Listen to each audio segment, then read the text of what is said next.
ഉള്ളിയേരി പഞ്ചായത്ത് 5 വർഷമായിട്ട് ഞങ്ങൾ വളരെയേറെ സന്തുഷ്ടരാണ്. ഉള്ളിയേരി പഞ്ചായത്തിൽ നിന്ന് കിട്ടിയ വീടാണ് ഇത്. ആദ്യം ഞങ്ങൾ ചെറിയൊരു വീട് വെച്ച് ഷെഡായിരുന്നു ഇവിടെ താമസിച്ച്, പിന്നെ എല്ലാവരും വന്ന് നോക്കി ഒരു വീട് ഞങ്ങൾക്ക് തന്ന് ഇപ്പോൾ ഞങ്ങൾ സുഖമായി ജീവിക്കുന്നു. പാലിയേറ്റീവ് പ്രവർത്തനം ഏറ്റവും ഫലപ്രദമായി നടക്കുന്ന പഞ്ചായത്തുകളിലൊന്നാണ് ഉള്ളിയേരി. 1.5 വർഷത്തോളമായി സ്നേഹനാണയം എന്ന പേരിൽ പഞ്ചായത്ത് നേരിട്ട് വളരെ പാവപ്പെട്ട രോഗികൾക്ക് മരുന്നും അതുപോലെ തന്നെ ഭക്ഷണ കിറ്റുകളും നൽകുന്ന രീതിയാണ് നമ്മൾ ആവിഷ്കരിച്ചത്. 4 കല്ല് വിട്ടല് വെച്ചിട്ട് അതുപോലെ പലകെട്ടിട്ടായിരുന്നു ഇപ്പോൾ ഒരു കർക്കര് കുമാരെന്ന് പറഞ്ഞ ആൾ കർക്കര്. അങ്ങനെയാണ് പഞ്ചായത്തിൽ നിന്ന് കട്ടിൽ കിട്ടി.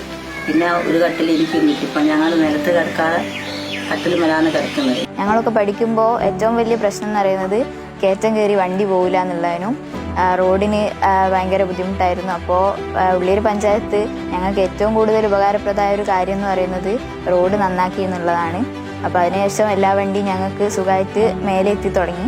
സ്ത്രീ ശാക്തീകരണം ലക്ഷ്യം വെച്ചുകൊണ്ട് ഗ്രാമപഞ്ചായത്ത് നടപ്പിലാക്കി വന്നതാണ് സോദരി ജനറൽ പദ്ധതി. പെൺകുട്ടികൾക്കുള്ള കരാട്ടെ പരിശീലനം, അതേപോലെ തന്നെ ജെൻഡർ ഡെസ്ക്, അതേ കൗമാര പ്രായത്തിലുള്ള വിദ്യാർത്ഥികളിൽ ഉണ്ടാകുന്ന പല പ്രശ്നങ്ങൾക്കും ഒരു കൗൺസിലിംഗ് പോലെയൊക്കെ സഹായകരമായിട്ട് പഞ്ചായത്തിൻ്റെ വിവിധ പദ്ധതികൾ കൂടെ ഉണ്ടായിട്ടുള്ളതാണ്. പാലറ്റീവ് പിന്നെ അവിടെ വന്നിട്ട് പ്രശ്നപ്പാക്കും പുള്ളിയെ പ്രത്യേകം പിന്നെ ഇവിടെ വന്ന് നോക്കും. പാലറ്റീവും പഞ്ചായത്തൊക്കെ ചെയ്ത് വലിയ ഉപകാരമാണ്. അതുപോലത്തെ ആൾക്കാർക്ക് റേഡിയം കൊടുക്കാന്നൊക്കെ പറഞ്ഞാൽ കാർഷിക കർമ്മസേന 2018 രൂപീകരിച്ചത്. ഇതൊരു ബ്ലോക്ക് പഞ്ചായത്തിൻ്റെ ഒരു ചില്ലറ വെക്കുകയും കാട് വെട്ടുന്ന യന്ത്രവും കിട്ടിയിട്ടുണ്ട്. പഞ്ചായത്ത് കൃഷിഭവൻ ഇതിൻ്റെ ആഭിമുഖ്യത്തിലാണ് നമ്മൾ ഇതുവരെ പിന്നെ 7 ഏക്കർ ഈ പ്രാവശ്യവും കഴിഞ്ഞ പ്രാവശ്യവും 5 ഏക്കർ കൃഷി ഇറക്കിയിരുന്നു.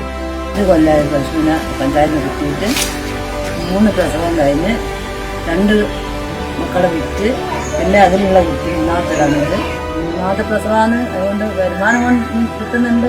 വരുമാനം കൊണ്ടായിരിക്കും. ഉള്ളിയേരി പഞ്ചായത്തിൽ വികസനത്തിൻ്റെ കാര്യത്തിൽ പഞ്ചായത്ത് ഏറെ മുന്നോട്ട് നിന്ന് പ്രവർത്തനത്തിന് വേണ്ടി പഞ്ചായത്തിൽ ഞങ്ങൾ പറഞ്ഞതായ പല കാര്യങ്ങളും അതിൽ തന്നെ എല്ലാ ഹൈമാസ് ലൈറ്റും റോഡ് സൈഡ് കോൺക്രീറ്റ് ചെയ്ത് തന്നു.